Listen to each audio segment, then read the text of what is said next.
Close your eyes for a moment. Imagine the scent of volcanic ash in the air, the flicker of oil lamps against stone walls, the distant cry of a street vendor in ancient Athens, or the creak of a Norse longship cutting through the northern sea. We're about to travel, not just across miles, but across millennia. Tonight, we step into the hidden corners of history. Not the grand halls of emperors or the speeches of philosophers, but the places where real life happened, where people laughed, loved, struggled, and survived. We walk the shadowed streets of Pompeii, where a brothel's walls still whisper secrets in faded Latin graffiti. We ride with the Knights Templar, warrior monks who guarded pilgrims by day and quietly built the world's first banking empire. We'll taste the honey cakes, olives, and salted sardines of ancient Athens, where democracy wasn't just debated in the agora, it was eaten, shared, and lived. And finally, we sail west with Leif Erikson into a mist-shrouded land of wild grapes and dense forests, centuries before Columbus ever set sail. 4 stories, 4 forgotten worlds, all real, all extraordinary. So before you get comfortable, take a moment to like the video and subscribe, but only if you genuinely enjoy what I do here. This isn't just about views or algorithms. It's about building a community of curious minds, one story at a time. And while you're there, let me know in the comments, where are you tuning in from? And what time is it where you are? Because right now, as I speak, someone in Tokyo might be starting their day. A student in Athens is sipping coffee. And a night owl in Buenos Aires is unwinding under the stars. And somehow, we're all here together, sharing stories across time and space. So grab a seat. Let the world outside fade for a while. And let's begin. 1. The Lupanar of Pompeii. Imagine walking the cobbled streets of Pompeii as a Roman merchant, your pockets jingling with coins after a long day. Ow. Selling fish sauce when a carved stone phallus in the pavement points you toward the Lupanar. The city's most infamous brothel, a place as efficiently organized as any bathhouse or bakery. You follow the unmistakable sign, turn down a narrow alley where children no longer play, but cats linger in shadows, and arrive at a modest 2-story building marked by a grotesque carving of Priapus, god of fertility, his exaggerated form both a promise and a warning. Stepping inside, you're met not with luxury, but with stark practicality. A tight corridor, no reception, no music.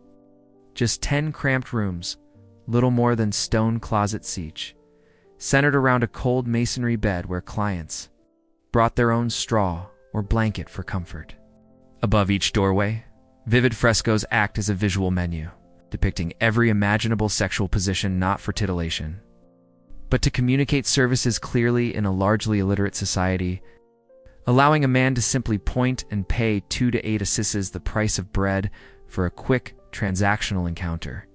The walls, thin and echoing, carry every groan, whisper, and awkward silence from neighboring rooms. While the real history of the Lupanar is etched not in marble, but in graffiti, crude, honest, and human inscriptions like Felix had a good time or thrusting is tiresome. Ancient Yelp reviews scrawled by patrons and workers alike. Some bragging, some complaining, others confessing love or betrayal, turning the brothel into a raw, unfiltered message board of Roman desire. Behind this facade were the women mostly enslaved. Some freed whose names, like Fortunata or Successor, were aliases meant to sell dreams of luck and beauty, though their reality was one of exploitation, endurance, and the faint hope of saving enough to buy freedom. If a client ever paid in real coin instead of promises, this was not a place of romance, but a machine of efficiency. Visits lasted minutes. Privacy was minimal, often just a curtain, and the goal was high turnover, serving laborers, sailors, and tradesmen who couldn't afford elite courtesans. The leno or pimp collected all profits, the women got little, and hygiene was nearly non-existent. No running water, no disinfectant, just a quick wipe down of stone beds with protection limited to linen sheaths or blind hope in disease, a common souvenir as one graffito bitterly notes, "I paid 2 asses and got burning as a souvenir." Yet the Lupanar wasn't just a single-level sweatshop. It had an upper floor quieter and slightly more refined, possibly for wealthier clients or longer stays, complete with a latrine luxury by ancient standards. and offering a better view, both literal and auditory, over the noisy, intimate chaos below. The entire experience was anything but private. The street noise, the groans, the drunken shouts outside, the internal soundtrack of your own nervous heartbeat all blending into a sensory overload that made the Lupaner feel less like a sanctuary and more like a bustling, an apologetic marketplace of the flesh. And yet, this trade wasn't hidden in shadows. It was legal, taxed, and regulated, with sex workers officially registered like bakers or blacksmiths, though socially degraded, classified as infames, denied rights, unable to testify in court, respected by none, even as their labor filled the empire's coffers. Religion, too, had its place. Shrines to Venus and Priapus stood nearby, not to condemn, but to bless and protect, blurring the line between sacred fertility rites and commercial sex, where a candle might be lit not for love, but for more clients or a quieter neighbor. Then, on August 24, 79 CE, the world ended not with a moral reckoning, but with the eruption of Mount Vesuvius. Ash turned noon to night, pyroclastic surges buried the city, and the Lupaner was frozen in time, its walls, frescoes, and final moments preserved beneath 20 feet of volcanic debris. When 19th century archaeologists unearthed it, they were stunned. Victorians recoiled at the graphic art and explicit graffiti, locking much of it away in Naples' secret cabinet, yet the Lupaner became one of Pompeii's most visited ruins, not for scandal, but for its brutal honesty. A testament to the lives of the invisible, the exploited, and the resilient, because in the end, the ash didn't just preserve a brothel. It immortalized a truth, that history isn't only made by emperors, but also by those who lived, worked, and left. Their names scratched above a stone bed in a city buried by fire, but remembered through fire. 2. The Knights Templar, in the year 1119, amidst the blood-soaked aftermath of the First Crusade, the holy city of Jerusalem was once again in Christian hands, drawing a steady stream of humble pilgrims, peasants, widows, monks from across Europe, all seeking salvation on sacred soil. But their journey was a gauntlet of danger, as the roads from Jaffa to Jerusalem teemed with brigands and Muslim raiders who preyed upon the faithful, stripping them of coins, relics, and lives, until a small band of knights, led by the visionary Hugues de Payens, rose with a revolutionary oath to fight so that others might pray in peace. Founding the Poor Fellow Soldiers of Christ and of the Temple of Solomon, later known as the Knights Templar, a brotherhood of warrior monks who would live by vows of poverty, chastity, and obedience, yet wield swords in defense of the defenseless. Earning the patronage of King Baldwin II, who granted them quarters on the Temple Mount, believed to be the ruins of Solomon's temple, thus sanctifying their mission and giving them their name.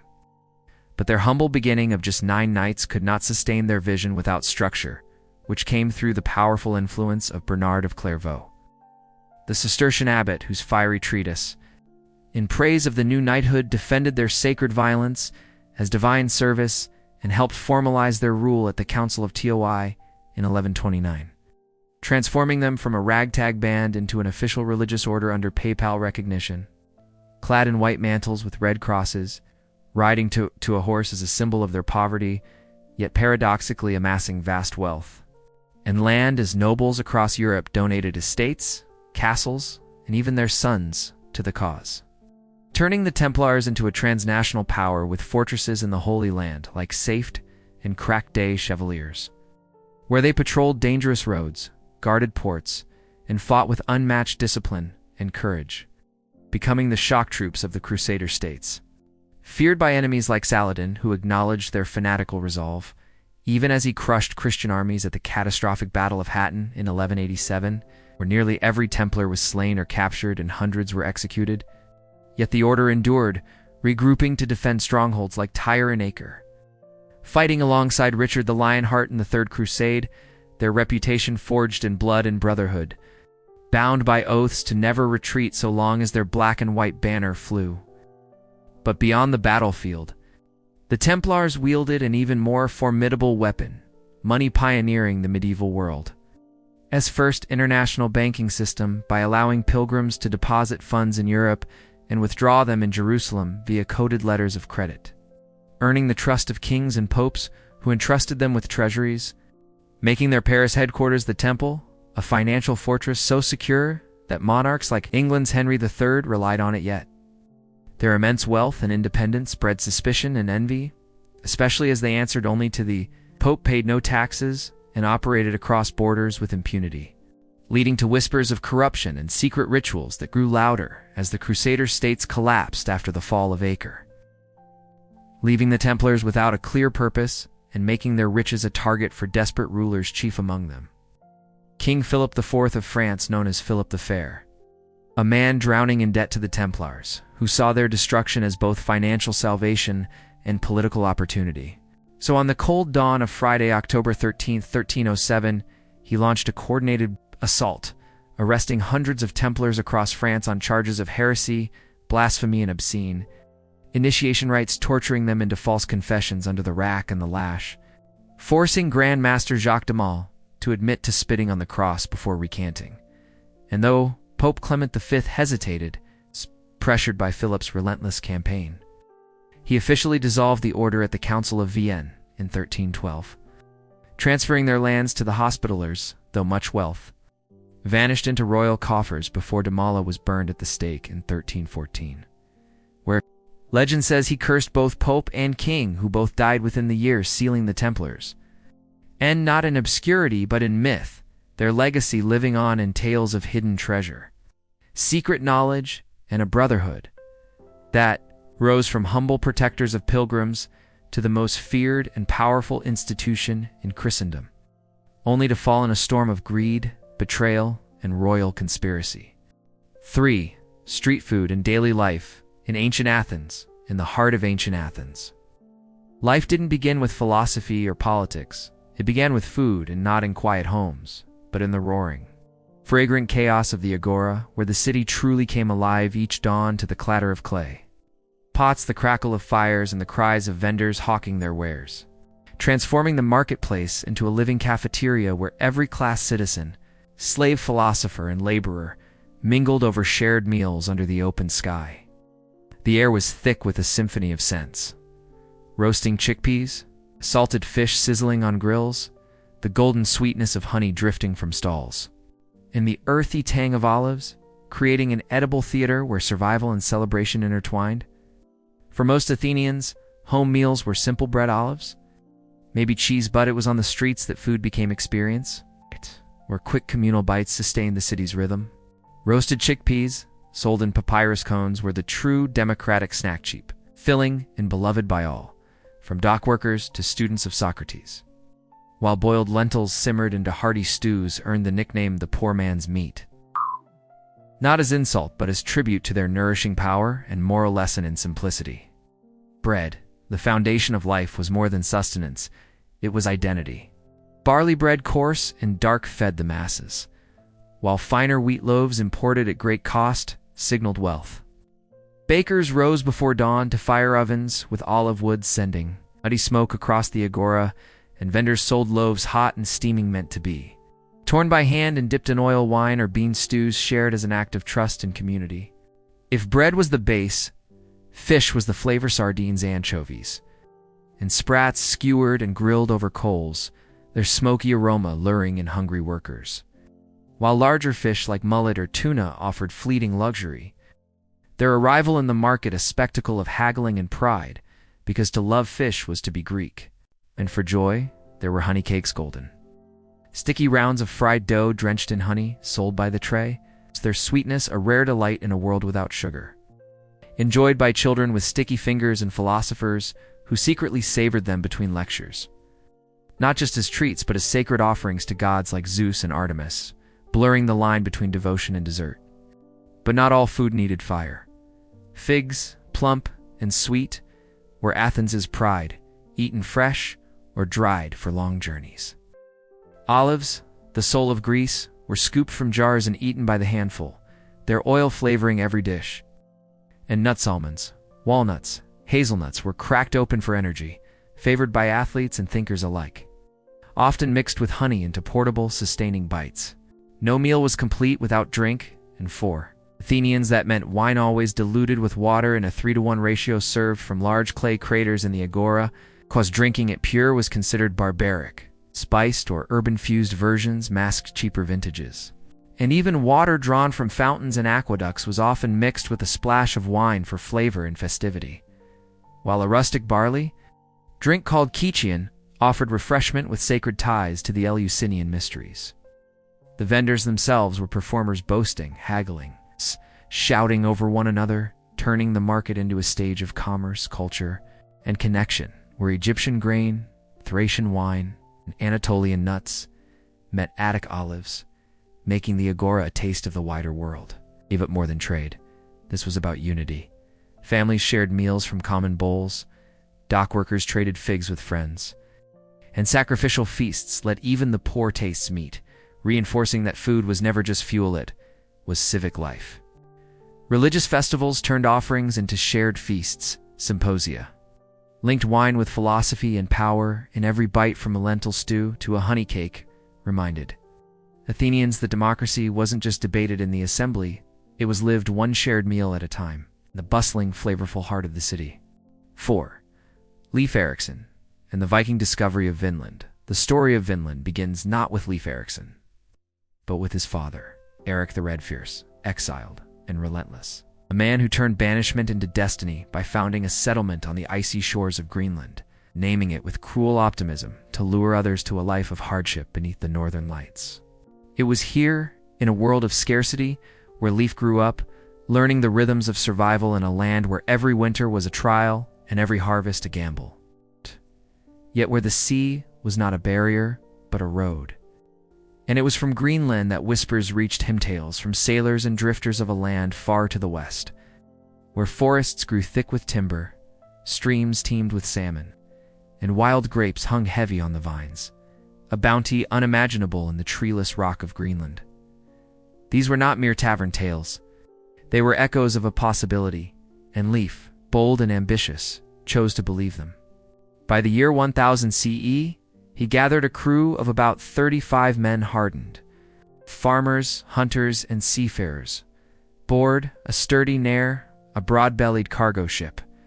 Built for ocean crossings, its woolen sail dyed red and brown, its oak planks flexing with the waves of the North Atlantic. With provisions of dried fish, seal meat, butter, and ale, they pushed westward, beyond the edge of the known world, navigating not by maps, but by the sun's path. The flight of birds, the color of the water, and the stars above. Guided by instinct and the whispered knowledge of Norse seafarers, perhaps even by a sunstone that revealed the sun's position through cloud and mist. The voyage was brutal. Storms tore at the sails, waves crashed over the deck, and icebergs loomed in the fog, but Leif's resolve never wavered until at last. Gulls circled overhead and the scent of earth drifted on the wind. And ahead through the mist rose a coastline unlike any they had known. Rolling hills, dense forests, and meadows that promised pasture, a land so rich it seemed like paradise after Greenland's barrenness. Leif was the first to step ashore, his boots sinking into soft, fertile soil, and his men fanned out in awe. Drinking from clear streams, marveling at the abundance, and discovering wild grapes that stained their hands and mouths purples. So many, in fact, that Leif named the land Vinland, the land of wine, a name that would echo through legend. They built a small camp of turf houses and wooden shelters, a temporary base from which to explore. And what they found confirmed their wildest hopes. Forests of tall timber, lifeblood for shipbuilding, and warmth rivers thick with salmon, and game moving freely through the woods, a land that could sustain not just survival, but generations.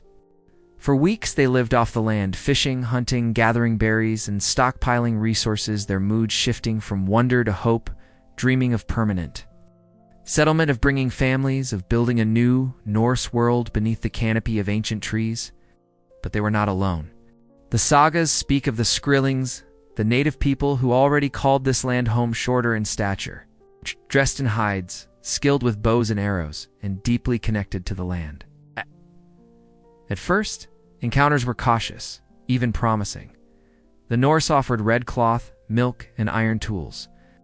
The Skrylings traded furs and food, but mistrust grew fast. The Norse warriors at heart, carried weapons. The Skrylings saw them as invaders cutting trees and hunting game. Startled bulls bellow. A dispute over trade small sparks ignited violence. Arrows flew, stones rained down, and the Norse camp was besieged.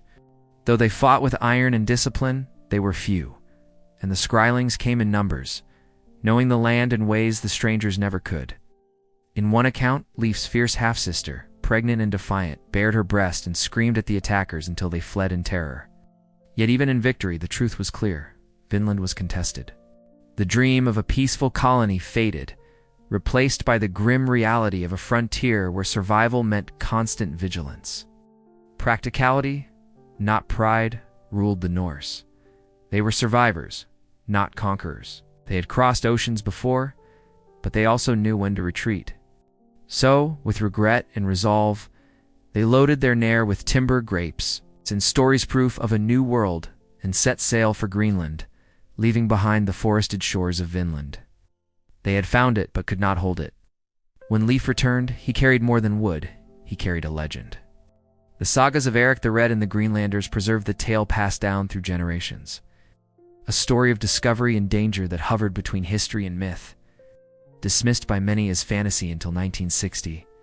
When archaeologists uncovered the ruins of Norse turf houses at Lonzo Meadows in Newfoundland, confirming the impossible, the Vikings had reached North America around the year 1000, nearly 500 years before Columbus.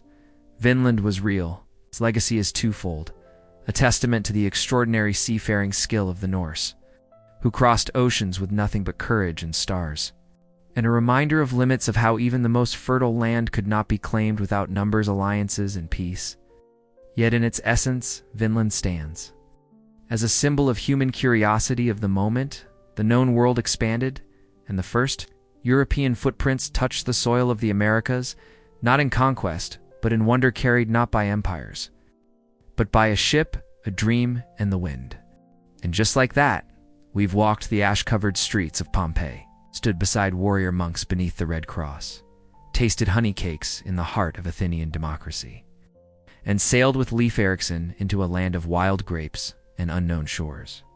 These weren't just stories of emperors, or battles, or grand monuments. They were stories of people, the ones who lived in the shadows, worked with their hands, who loved, ached, and dreamed in ways we still recognize across the centuries. The woman who carved her name into a brothel wall, the knight who died for a cause he believed was holy, the vendor who roasted chickpeas for a philosopher lost in thought, the sailor who stepped onto a new world and held a grape in his hand, wondering what it meant. They remind us that history isn't just written in stone. It's whispered in graffiti, carried on the wind, baked into bread, and passed down in sagas. And somehow, impossibly, we're still listening. So if you made it this far, thank you for staying, for listening, for letting these old worlds live again, even for a moment in your imagination. If this journey meant something to you, I'd be honored if you left a like or shared this with someone who might need a little wonder tonight. If you're still here in the comments, tell me, did any of these stories feel familiar? Did one of them remind you of something in your own life? Because that's the thing about history. It doesn't stay buried. It echoes. It returns. And sometimes, it finds us when we least expect it. Until next time, take care of yourselves and each other. And remember, the past isn't gone. It's just waiting for someone to listen. Music fades slowly, silence for a beat, then a soft, genuine sign-off. Good night.